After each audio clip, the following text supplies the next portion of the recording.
Most people think the biggest dangers in the wild are things like lions, sharks, or bears. They imagine massive teeth, sharp claws, or powerful muscles. We picture a dramatic chase, a visible struggle against a fierce predator. But what if I told you the animal responsible for more human deaths each year isn't some roaring beast or a stealthy hunter from the deep? What if the real threat is something you'd barely notice, something small enough to land on your arm without you even flinching? Imagine a quiet afternoon. The air is warm and still. A tiny, almost invisible insect, no bigger than your fingernail, lands on a child's arm. It's so small, the child doesn't even feel it. The insect injects a little bit of its saliva, then sips a tiny drop of blood. A few days later, that child is sick, feverish, and weak. This isn't a story from a horror movie. It's a daily occurrence for millions around the world. That tiny moment, that almost imperceptible bite, carries a hidden payload. It delivers disease, silently, efficiently, and often fatally. The creature doesn't roar, doesn't chase, doesn't even show aggression. It just exists, following its natural cycle, and in doing so, becomes the most prolific killer of humans on the planet. The sheer, understated efficiency of this killer is what makes it so terrifying. There's no grand struggle, no heroic escape. Just a fleeting touch, and the damage is done. Nature doesn't care about our size or our strength. It operates on its own rules, and sometimes, the smallest things hold the most power. This isn't just about one encounter either. It's a constant, pervasive threat that lurks in the shadows of our everyday lives, far more dangerous than any apex predator we typically fear. It's a reminder that true danger often wears a disguise of insignificance.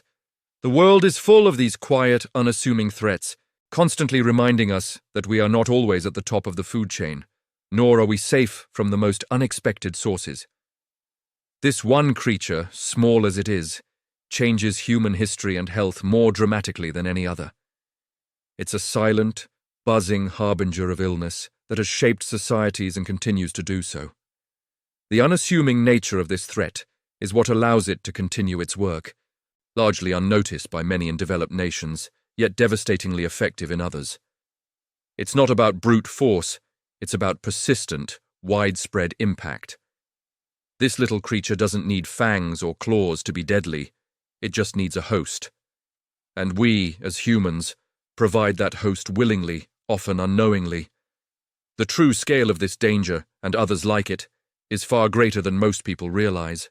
It's a constant, global battle against an enemy that doesn't even know it's fighting. Before we continue, subscribe to the channel and tell us where you're watching from in the comments. To truly understand which animals are the most dangerous, we need to look beyond the immediate, dramatic attacks that grab headlines. We can't just count bites or maulings. Instead, we have to consider a broader picture, one that includes disease, persistent threats, and the sheer number of lives impacted. This isn't about the biggest or the strongest, but about the most effective killers, often working in ways we barely notice until it's too late. Our methodology involves studying global health data, looking at mortality rates linked to animal encounters, and examining how different species interact with human populations across various environments. It's a scientific approach, not based on fear or popular myths, but on hard facts and statistics gathered from hospitals, research centers, and public health organizations worldwide. Think about our daily lives. Many of us live in cities, surrounded by concrete and steel, far removed from what we consider the wild. We take public transport, walk through parks, or work in offices. But even in these urban settings, animals are present. Rats scurrying through subway tunnels, pigeons nesting on buildings, or stray dogs wandering the streets.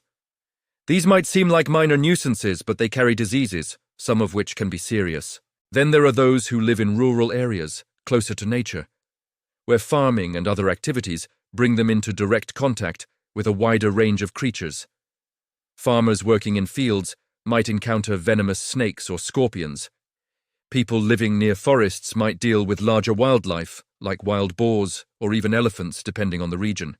Fishermen might face dangers from marine life. Each environment presents its own set of animal-related risks, often unseen or underestimated, by those not directly affected. The real danger often comes from the accumulation of seemingly small threats. It's not usually a single dramatic event, but a constant chipping away at human health and safety. Take mosquitoes, for example. We've talked about their silent killing power. They transmit malaria, dengue, Zika, and West Nile virus. Millions get sick each year and hundreds of thousands die. These aren't isolated incidents.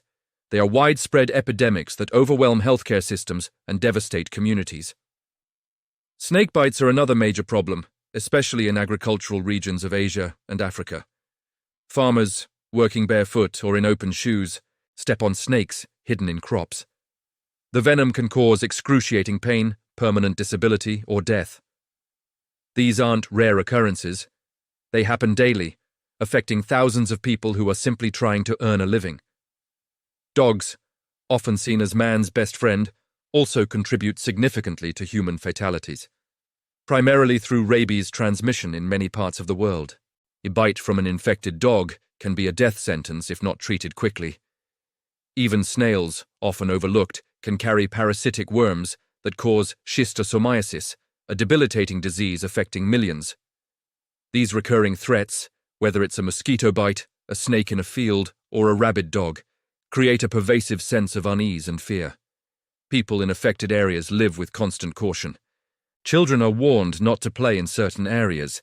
Farmers wear protective gear if they can afford it. The economic impact is huge, as people lose working days due to illness or disability. Healthcare resources are stretched thin. This isn't the dramatic fear of a lion attack. It's a quiet, insidious dread that erodes the quality of life for entire populations. It makes people hesitant to go about their daily routines, knowing that a simple interaction with nature could lead to severe consequences. The cumulative effect of these dangers is a constant, low-level stress that impacts mental and physical health, shaping cultures and daily habits around avoidance and prevention. This chronic exposure to threats, even small ones, builds up, creating a deep-seated anxiety about the natural world that many in safer environments can barely comprehend. This constant, low-level stress and anxiety about the natural world is often made worse by human actions. We are not just victims, we are often catalysts, pushing these dangers closer to ourselves. Our relentless expansion, our need for more land, more resources, means we are constantly encroaching on animal habitats. Forests are cut down for agriculture or urban development, forcing animals out of their natural homes and into closer proximity with human settlements. This isn't just about large predators, it also applies to smaller creatures that carry diseases. When bats lose their caves or forests, they might seek shelter in human structures, increasing the chances of viruses jumping from animals to humans. Climate change, driven largely by human activity, further complicates things. As temperatures rise and weather patterns shift, animal distributions change. Mosquitoes, for instance, can now survive in areas that were once too cold for them, spreading diseases like dengue and malaria to new populations that have no natural immunity or established public health infrastructure to cope. Floods and droughts, also intensified by climate change, can force animals into new territories, increasing competition for resources and leading to more human-wildlife conflicts. The illegal wildlife trade, another purely human-driven activity, also plays a huge role. It disrupts ecosystems, puts endangered species at risk, and creates opportunities for pathogens to spread from wild animals to humans, as seen with numerous zoonotic diseases. We are, in essence, creating new pathways for danger, often unknowingly, through our globalized world and our impact on the environment. The ultimate impact of these dangerous animals on human society is profound and far-reaching. Beyond the tragic loss of individual lives, there's significant economic disruption. Entire regions can suffer when disease outbreaks prevent people from working or scare away tourists. Healthcare systems are burdened by the constant need to treat bites, stings, and infections. Agricultural productivity can drop when farmers are too sick to work or when their crops are destroyed by displaced wildlife. Children miss school, perpetuating cycles of poverty. The struggle for coexistence is ongoing and complex. It's not just about protecting humans from animals, it's also about finding ways for both to thrive without destroying each other. This often means investing in better public health, developing effective vaccines and antivenoms, and implementing sustainable land use practices that respect ecological boundaries. And so, we arrive at the single most dangerous animal, not just by direct attack or venom, but by its widespread, insidious threat, its sheer volume of indirect harm. We've discussed mosquitoes, snakes, and dogs, and they are indeed deadly. But when we look at the animal responsible for the most human deaths, year after year, through a combination of direct and indirect means, through disease transmission, through habitat destruction that leads to further disease, through the creation of conditions that make other animals more dangerous, it becomes clear. The animal that causes the most fear, the most suffering, the most death, is the mosquito. It is the silent, ubiquitous killer, a tiny creature whose existence has shaped human history more than any other, constantly adapting, constantly threatening, always present. It's not the one with sharp teeth or powerful claws, but the one that carries the invisible enemy. The relationship between humans and the natural world is an intricate dance, full of inherent dangers, but also incredible beauty and resilience. We must acknowledge that we are part of this ecosystem, not separate from it. Our actions have consequences, and often those consequences come back to us in unexpected ways, carried on the wings of a mosquito or in the venom of a snake. Understanding these dynamics is crucial for our survival, for finding a way to live alongside the powerful, often underestimated forces of nature. We are merely one species among millions, and the wild world reminds us constantly of its enduring power.